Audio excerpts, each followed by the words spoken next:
So I think for me, Mhm. I think we kind of talked about it before between you and me. Like we wanted to find out like where or I mean when and where did cancel culture start, right? I mean, we Yes. can both agree that cancel culture emerged not spontaneously, exponentially last year, right? Around sometimes like 2019, right? Yeah, mid 2019 around Yep. that. But where or who started it, we have different opinions, I think, right? Yeah. Because I think from my notes, yep. Yeah, yeah, because we talked about it last week, I think, regarding this a little bit. Yeah, and we have like different. I think it's mostly because of where we mostly thrive around, or like where we usually listen. Yeah, like the media that we consume, right? Mhm. Probably over a few years or so. So I think from my end, I would say that cancel culture actually started with the makeup community. Mhm. Makeup, basically, quote unquote, the beauty guru community. So I don't know if you know of like some prominent beauty gurus out there, especially on YouTube, namely Jeffree Star, Mhm. James Charles. Pat. I'm very much aware of those mostly because of like I think Shane Dawson and also a little bit Yeah, like people basically covering their right. Yeah. controversy or whatever like Um, that. I don't know if you know about Tati or Manny Moa, Manny MUA or Laura Lee. Do you know the other three? The rest of these three? I know Laura Lee because like a lot of people made fun of her like crying Crying. apology video. Uh, I think the only person I don't know in that name is Moa. Was that the one who you mentioned? Many, is it? Many? Many. I don't think I know Yeah. that one. I think that's the only one Well, I don't know. actually, what I wanted to say was the start of all like canceling thing for me was from him, actually, from Manny. So Okay. basically, I don't actually remember what happened with the beauty guru at the time with Manny. Now he's become quite irrelevant, right, in terms Mhm. of his emergence in YouTube. Like I don't think like you don't even know who he is. Most people don't like already have forgotten him in a way. Um, but I think for me the start was actually from him because I think it was something to do with how he was having this argument or something with Jeffree Star. Like Mhm. somehow, somewhere, a lot of YouTubers started to come. A lot of beauty guru YouTubers started to come out saying that Many MUA. I say Moa because it's like, Mwah. Oh, okay. But Yeah. Many Moa was a snake. Like he was fake. He pretended to be friends with you, but he was actually like not really. Like he could talk shit about your back. So a lot of people thought that he was their friend, but apparently he wasn't. And apparently Jeffree Star got involved as well. But then somehow along the lines, the followers started to notice as well that Manny was not the person they thought he was to be, and they thought he was fake. And then immediately the whole idea of like canceling him appeared. Because I remember the first time where, if I'm not wrong, was it Sephora? I forgot. There was a beauty brand who actually promoted him or sponsored him actually. So he had his own like makeup brand with Sephora, I think. Mhm. But basically, after the whole like shenanigans, the whole fiasco, he got dropped. Oh, He okay. So got you got like yeah, basically no longer being sponsored by those. yeah, he got dropped. I think his makeup brand got pulled out, and all this like very legal business shit happened. And so basically, that was my first experience with the idea of like Cancel culture. canceling someone. Okay. And it was canceling someone based on their like business, not only their business but their brand, because Mhm. like his channel started to decline ever since the whole thing happened. And Okay. then I think the next one that I really remembered was James Charles. So if you know about Tati, Yeah. there was something going That on one. That was between. like yeah. There was like a huge controversy between like Tati and. Right, right.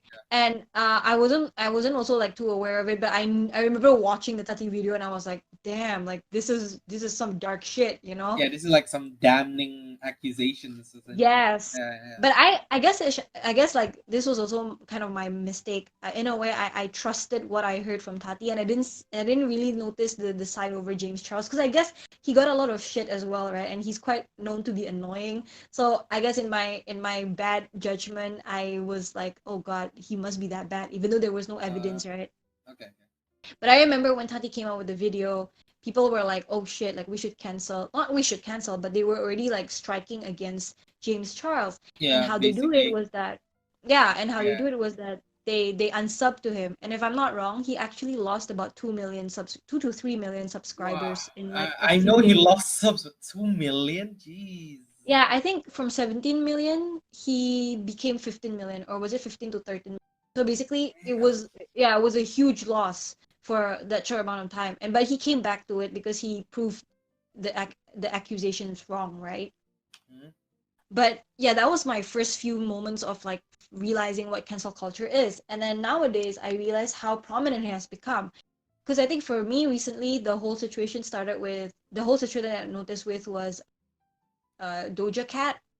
Something happened with her as well for a few weeks ago, and the most recent one, which just happened yesterday or 2 days ago, was Sky Jackson. Okay. But I don't want to talk about Sky Jackson first. I Yeah. just want to, yeah, I guess that's just my end of it. I'll start talking about Sky Jackson after your your opinion. I mean your take on it, like Okay. because yours you found it from a different kind of platform, right? So Yeah. yeah, So you mostly like found it from YouTube, right? You got it from the beauty guru yeah, yeah, community. yeah. Because I used Um. to watch like memes of beauty guru Ah. stuff, Okay. Yeah. so I guess So that's that's where where I you heard it. got Yep, your like cancel culture exposure, I suppose. But for yep. me personally, I got mine from Twitter. Just Oh, okay, yep. Twitter in general, I guess. I don't think there's a specific moment in time where I'm like, oh, I think I was like aware that this is something that you can do to cancel someone essentially. No, I think Twitter was basically because I don't know if you agree with me on this case, but like I think Twitter is like super toxic. It's a terrible place to Oh be. yeah, for sure.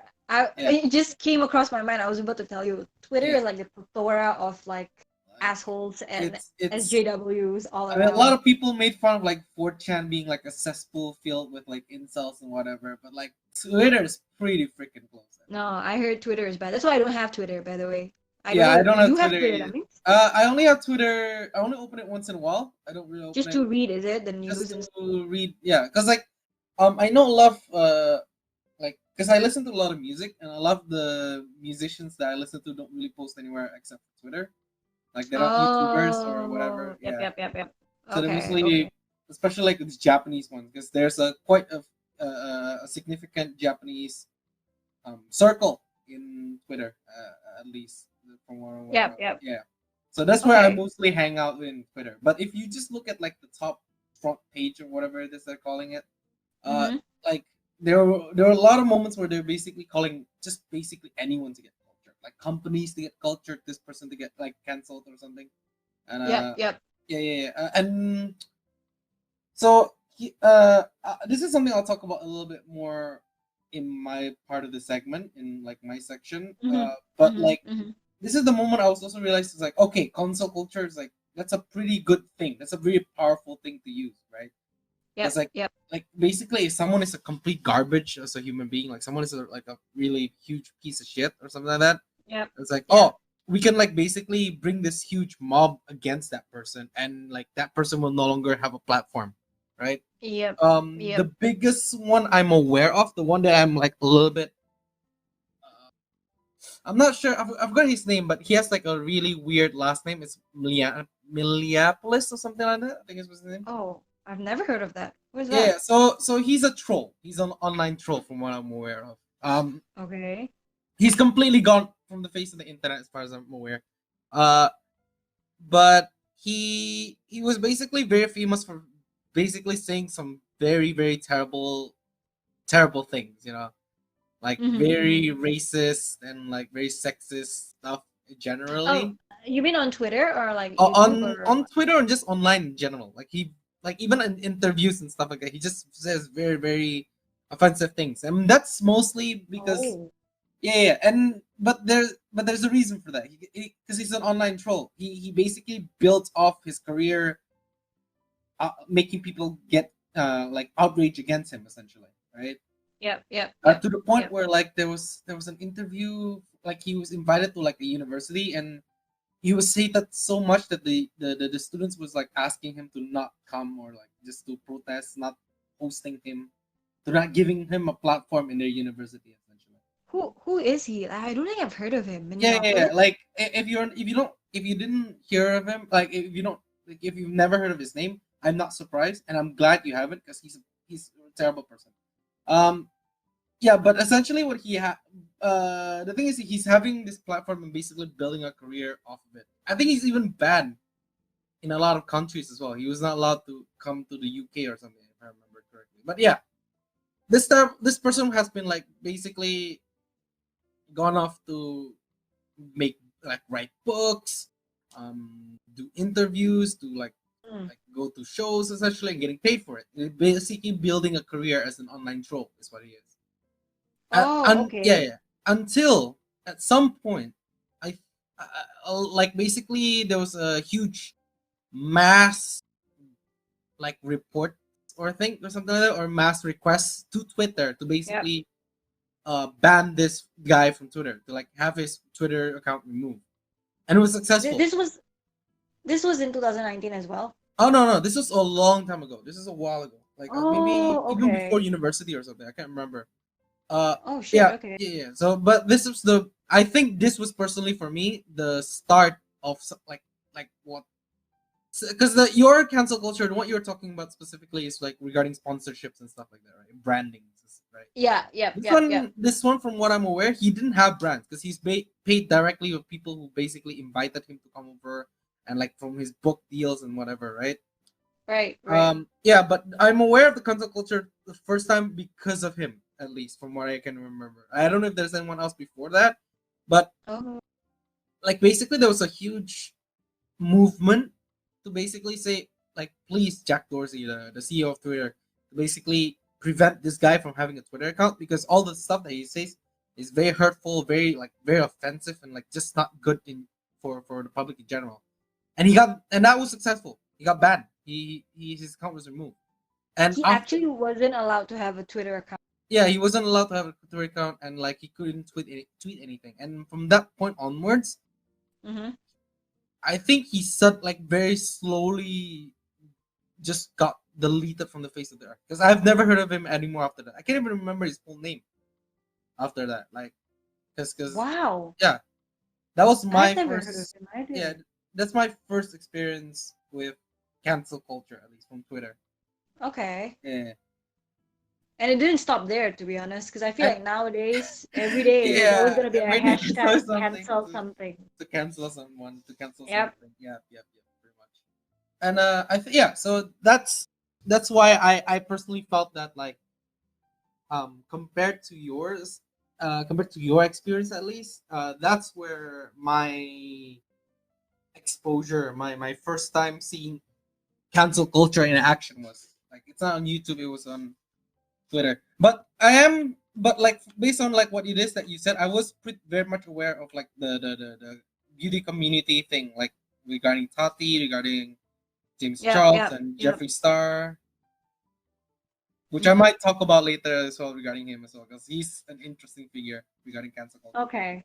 Yeah. Well, I guess like in the notes, right, that we shared, like you said something about Me Too movement as well. So I thought that was your first time experiencing Me Too movement. I Oh, no, mean, no, no, no. sorry, not your first time experiencing Me Too movement. What the heck? I meant that was your first time experiencing cancel culture because of the Me Too movement that happened, I think, around last year, right? Or 2 years ago. Mhm. But because of the Minneapolis thing, that was actually the first ever encounter you can remember, yeah, of Yeah, culture. of cancel culture. And yeah, so I think I remember mentioning Me Too is because that was the moment where like it was a big thing. Like people were like, Yeah, yeah, yeah. super super into it. But I think here's what I find kind of different from what the Me Too movement was in terms of its spectrum in the cancel culture like extreme side, yeah. Because I feel like in terms of the Me Too movement, okay, for those who don't know what the Me Too movement is, because I also, to be honest, like I wasn't really sure what it was. I thought it was just like a what is it, like the movement to be aware of sexual assaults, you know? Mm-hmm. But I, after researching, after reading quite a lot of Harvey Weinstein, I remember dedicated one day just to watch like Harvey Weinstein documentaries and shit like that. But it's basically about this very popular, very famous, very powerful, influential, what is it, Hollywood producer, right? Called Harvey Weinstein, who's Yep. like movies he produced always gets like blockbuster hits and always gets like good hits in Oscars and whatever. Yeah, yeah, And yeah. apparently, yeah, but apparently over the past years, it was found out that he was actually like a sexual assault abuser kind of a thing. Yeah, he was Basically, he's basically sexually harassing people, like women. yeah. like or Yeah, all activists. the actresses, right? Yeah. Mhm. And basically the Me Too movement was for these women to come forward a few years or around like 5 to 10 years later after the incident to kind of like make it known that Harvey Weinstein is not as good as he seems, or is not as good as he looks like. Yeah, But and that kind of led to the whole like people, yeah, you can say technically they canceled him, right? Because now he's no longer relevant. is he in prison or something? I remember he's like, And yes, and that's what makes me think that this is different in cancel culture, because his situation was that it led to a criminal offense. As in, he eventually got prosecuted, and I think if I'm not wrong, he actually got jail time. I think for 29 years or something like that. uh, But to me, I think I know this is kind of the same of like canceling someone, because in a way they stripped him off of his awards, of his achievements, of his reputation. um but I feel like it's different because in a way this is already leading to like criminality, like it's criminal. It's a criminal thing, you okay, know uh-huh. I mean, as compared to like what Manny did, or as compared to like what James Charles or Tati did, I feel like that spectrum, that level of canceling is not as severe as Harvey Weinstein. As in, the issue to cancel someone was not as severe. Maybe to your yeah, because I feel like maybe to your Minneapolis guy, that Yeah. one, like maybe I don't know, but if it was got if it had gotten to a point where like police were involved, or like even the government was aware of his existence, then I can understand why maybe it's kind of like important to have been canceled. But at the same time, it's because there was like some sort of like there's some sort of societal aftermath to it, or societal damage to it. But like if you look at it in the perspective of like beauty guru dramas and all the canceling of beauty gurus or whatever, like even Doja Cat canceling her on the fact that they think that she's racist, or that she's not proud of her black ancestry, like it's ridiculous. I see. that So that, like that you're talking in terms of like severity. I think you think that the um yeah. like it's I think you think that the cancel culture might be just below like a criminal charge essentially.